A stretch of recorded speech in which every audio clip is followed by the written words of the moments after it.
Hey, welcome to the Instructor Grind Set. I'm Alex Boss, and I'm making this video to share my experience working for Kirkwood. Kirkwood's a Vail resort in California, and it's not like every other Vail resort. It's still got some of the stereotypes, but really it's its own thing. But I worked there 2 years for two winters over the last 2 years, and now it's time to share what that was like for me and what made it easier and what was good about it and what wasn't so good, starting with its location. So we'll jump right into it. Kirkwood Mountain Resort is located a 1 hour drive of south of Lake Tahoe in California. And so that's also an hour south of South Lake Tahoe, the town, where you'll do groceries and all that. The mountain consists of a valley surrounded by a couple miles of ridgeline 2,000 feet above the valley. So there's technically two base areas in there. There's Timber Creek for beginners, and then there's the main base for intermediate and experts. Kirkwood is known for its baseball glove-like shaped ridgeline, which pretty much catches snow when wind is coming from the backside of the baseball glove.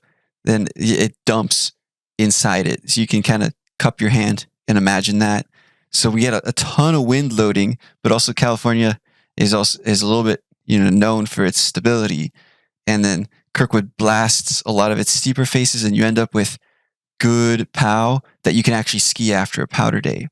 So the base elevation then is at about 7,600, but it kind of ranges. It's not even. So when you're standing at the bottom of a chair, it's closer to 7,800, I guess, and the peak is at 9,800. So you get 2,000 feet. Yeah, in most places. So don't let the vertical fool you. 2,000 is technically not that much, but this mountain, it's got a wide variety of terrain. It's got really steep places to get your ski mountaineering skills tuned up, and great powder turns all the way into the afternoon because it's so wide and it takes so much traversing to get to a lot of places that people don't go through the effort, and you get powder all afternoon too on a good day if it's not busy, especially on a weekday. And then if the road closes, that's a whole experience. So we'll talk about that. But for the ski school, so Kirkwood Ski School offers unique experience to its instructors. Strong value-based management and small class sizes make instructors feel good about working on a busy day.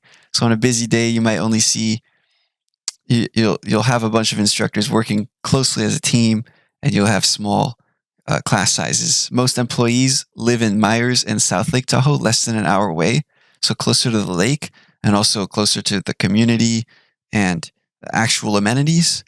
And this is a town wherein the community is very tight-knit and passionate about skiing, so you get an extension of that in Kirkwood as well. And the season usually starts late November or early December and goes until mid to late April.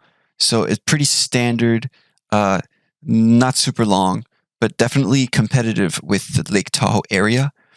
So that's pretty good. So as a ski instructor, with the way the wages and the hours work, the housing is something that's considerable in your decision making on where you're going to go and how you're going to get there. So at Kirkwood, it's possible to live on mountain, and there's several company subsidized employee housing options in the valley. The most popular one is the Quad, also known as Animal House. It's a ski in, ski out apartment building with backcountry skiing access. So if you're a fanatic, you're going to absolutely love it. And then all apartments in there are 4 bedrooms and then 1 bathroom for each bedroom. And all those 4 rooms share 1 big kitchen. So there's 2 beds per bedroom, which means there's 8 people sharing the living area and the kitchen. So 8 people in an apartment with 4 rooms, 4 bathrooms, and 1 kitchen. So the kitchen is spacious. So if all 8 residents are organized, usually you feel pretty good. And there's 2 fridges, which is nice. And they're usually trying to fix it up pretty good. You won't see any crazy modern renovations. The hot water isn't really a constant thing. Not that there's no hot water. Sometimes there isn't, but very rarely. The water temperature usually doesn't stay the same, and there's low water pressure in the showers. So there's little things like that that are just, it will definitely get at you, at your morale on a busy week, but usually it's not so bad. You get over it, and you get used to it. So then, so this apartment building, the Quad, where most people are, who live in Valley, is 10-minute walk from Timber Creek Ski School. It's the ski school for the whole mountain, and that's where you'll work as an instructor. So 10-minute walk, or you could take the shuttle. Although the shuttle doesn't have a schedule, so depending on the day, you might be better off walking. It's up to you. You can also the cross country skiing trails are in the meadow, so you can cross country ski to work pretty much every day. And if there's snow on the road, then you can feel pretty good about just cross country skiing on the road. But definitely, if you can snowshoe or cross country ski across the meadow, and that's a straight line straight to work, and that usually takes about 4 minutes if you have a light jog to your skating or your Nordic skiing. So then there's 2 more housing options that are a little bit special, a little bit specific. So there's Pine Lodge and Renwick. Those are the others, and they're a little more expensive, and you share a kitchen with less roommates. So these are both across the street from Timber Creek, so much closer to work, a little more expensive, less roommates, and then getting into those is a little harder. I think one of them is mostly for management and couples. So there's definitely a case by case basis for getting into that. So, but the Quad is your nearly sure bet. If you absolutely need housing, definitely make that loud and clear during the interview and the application, and you'll make the most out of the skiing experience over there for that. So that's the housing. If you have any questions about housing, put it in the comments. I don't know if you can see where my email is on my YouTube channel. I might not have it up, but if you do have it, definitely do that. So for the ski school itself, the meat of it, the Timber Creek Ski School, it is about your traditional medium-sized ski school with a few tweaks. So class sizes are really small, 4 to 6. They cap it at 6. You'll see 7 and 8 for like a half day sometimes on the magic carpet, but don't count on it. For a lot of other ski schools, 8 to 12 is your average, and then it goes higher. Here at 6, pretty much on any day you got 6. That's what you have for the day. Half of them are half days, and then for full days you have 3 full days, and that's all you get for the day. So really low stress with that. Management prioritizes customer satisfaction, and you'll be asked to work more often to keep those class sizes small, and smaller than pretty much any other school in North America.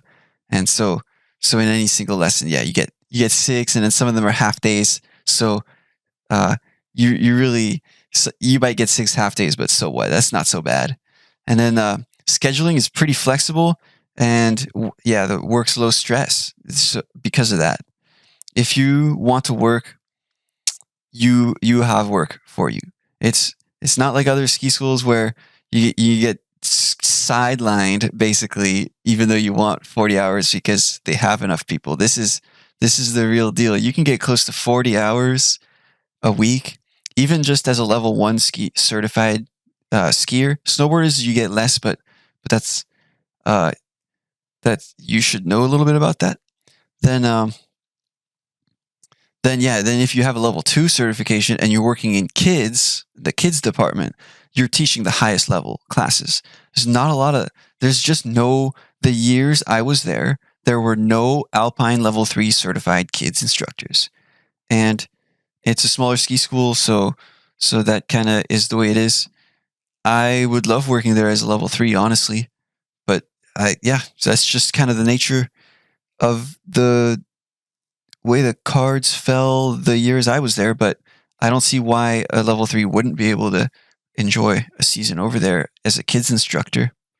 So that works out pretty good. And then to get to those 40 hours as a like not a level 2, usually you're shoveling a bit and you're setting up the beginner area a little bit. So adult instructors tend to be more certified, but they get less hours. Their lunch isn't paid, and it's a little more competitive. But oh well. And ski school provides snacks and lunch for all classes and instructors of the kids department within an assigned class. So you're eating and you're housing. You're using your housing at night. You're eating. I mean, you're eating 2 meals a day, and then the rest is on the house basically. So that's pretty good.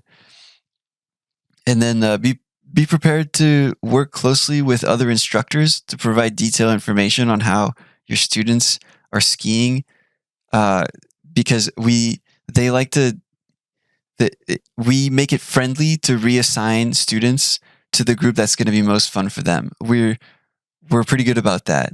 So be a good team member and be able to describe your students' skiing or the terrain they want to do and your students' goals to other instructors, and then we can make some magic happen with that. So then management is highly responsive when facilitating these student reassignments, and you'll always have help if someone doesn't quite fit or another group has someone who fits in your group. You don't have to take away from the experience of the other students who are in the right group. You'll always have quite a bit of support when it comes to that kind of thing, and that's a pretty big deal. That's the first hour of every lesson right there. Pretty much, you have a lot of support for making that pretty smooth.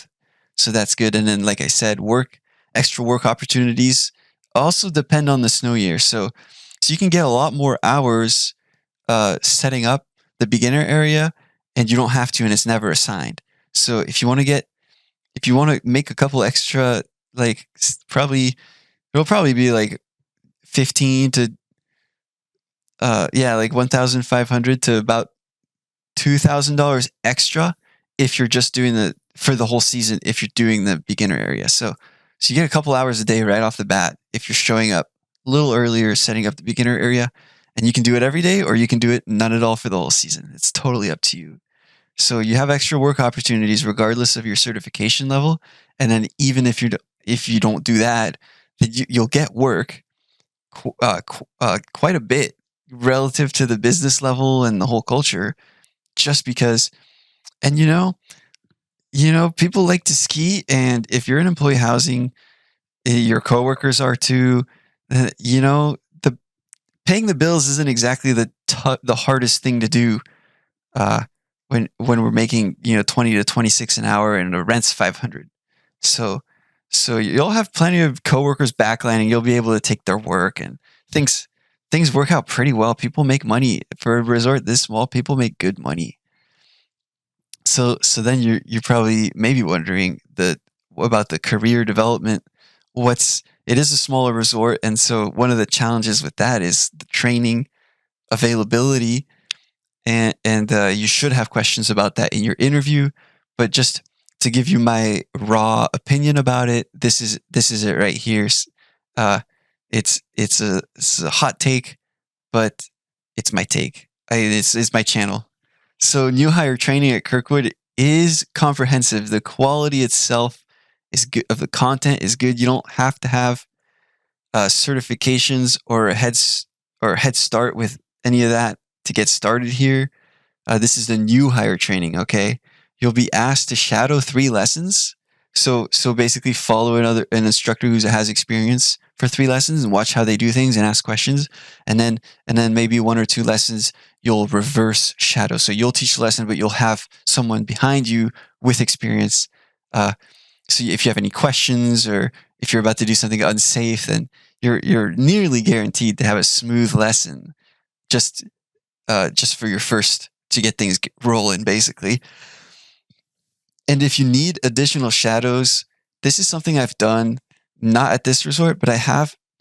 So a couple years ago, I was working in Vail, Colorado, and when I didn't get work, I would ask to shadow. So I wouldn't get paid to shadow, but that doesn't matter. By the way, Kirkwood, you do get paid for your first couple shadows, I believe. But basically in Vail, I would ask for shadows if I didn't get work. And that worked out great because if I didn't get work, I wouldn't get paid anyway. And so I'd get to hang out with the, experienced instructors with 40 plus years of experience. And I learned a lot.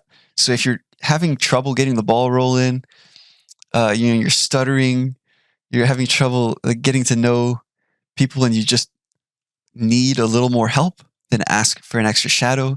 And then I didn't do this at Kirkwood, but judging from the vibe and the support staff over there, I'm sure they'll be happy to do it. They'll look for an opportunity for you, even if it's busy and they can't say yes right away. They'll have that in the back of their minds, and they're really accommodating. Great support team. And so resort training. So now you're an employee. You did your new hire. You're teaching. Your resort training for PSIA exams, which is independent from PSIA, does get mixed feelings from the younger instructors in Kirkwood. You do have to sign up in advance. There's no late arrivals allowed, meaning if you're showing up 10, 5, 2 minutes late, you don't get to do the training any of the day. And if you leave the clinic early, you'll not be able to sign up for another one for 2 weeks. So you're basically put in probation. You better have a free afternoon. You allocate a whole day off to go do your training. You better allocate the whole day, because if something shows up and you got to leave, then that's 2 weeks, no more training for you. So it's a little bit savage like that. And there's no half-day clinics. It's a little bit of a downside with this resort specifically. Most other resorts in America are going to let you leave early, let you show up late, and they have half-days. But they make up for this in how thorough they are, and they really care about your goals, covering your bases so that when you do show up to an exam, you're ready to go. So with that said, if you do have a car, I highly recommend you do clinics directly with PSIA. PSIA clinics are way more chill with the scheduling. You do have to schedule way farther in advance, but once you're in the system, you show up.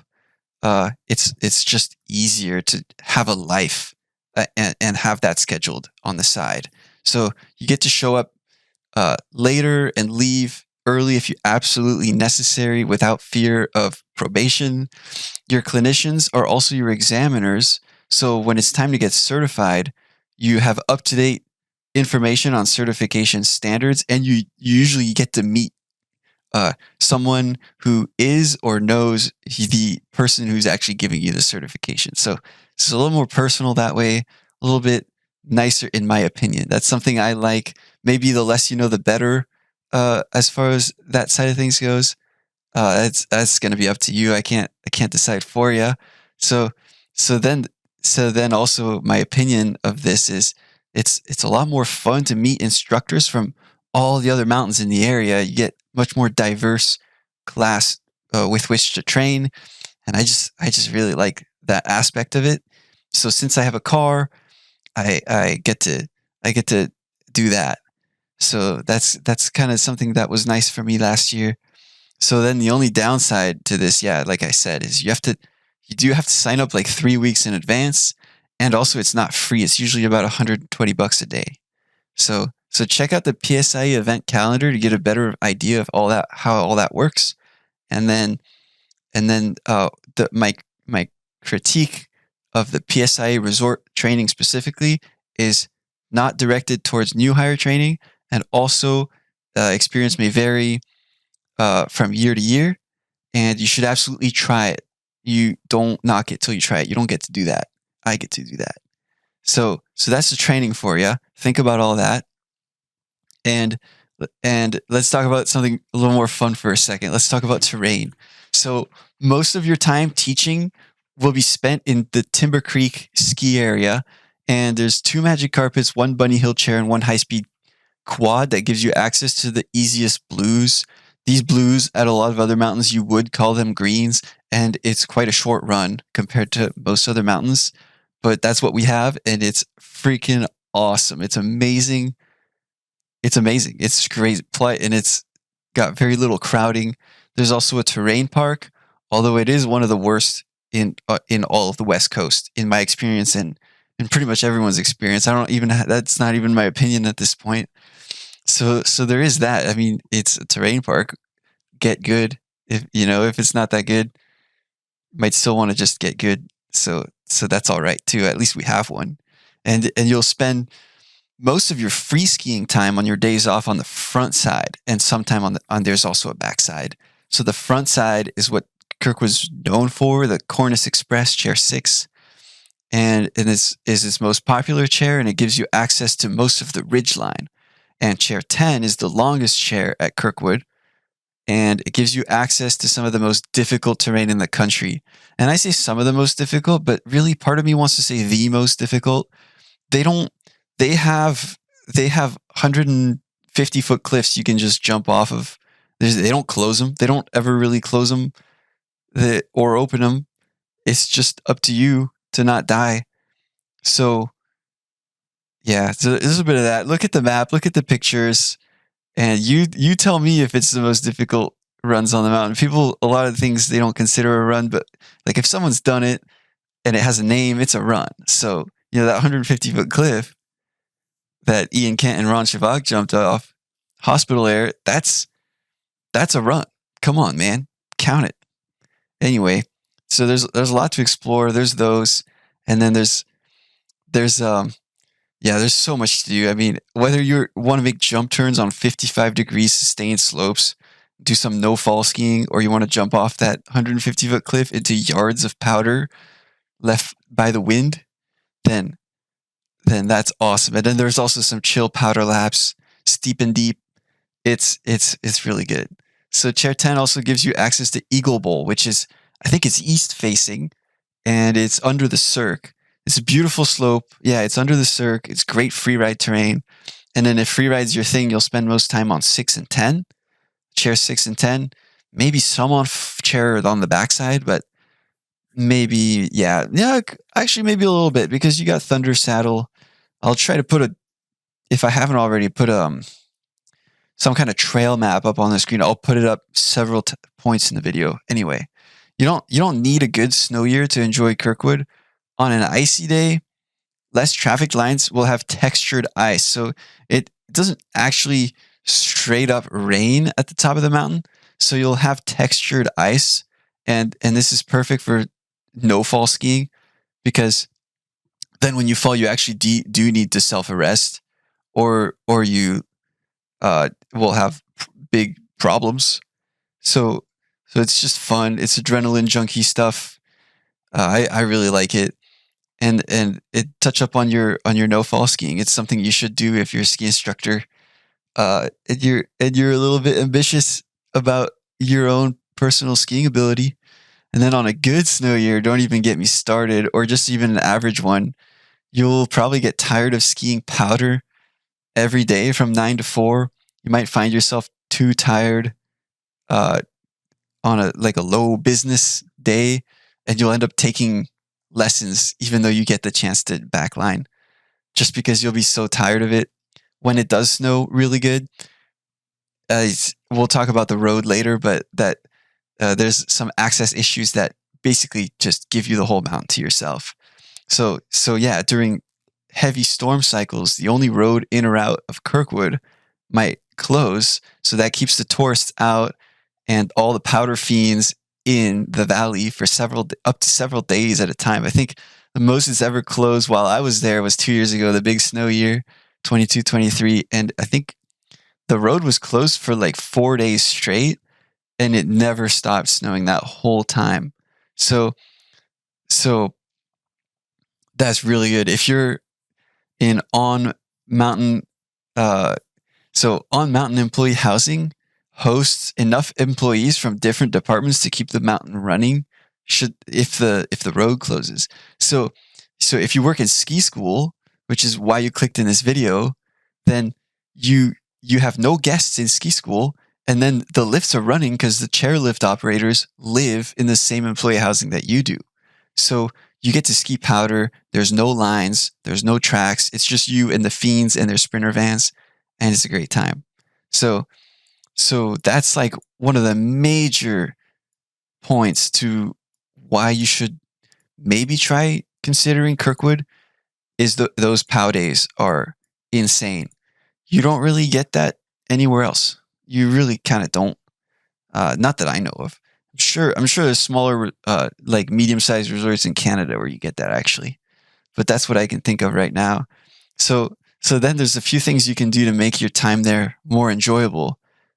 Definitely do a little bit of this.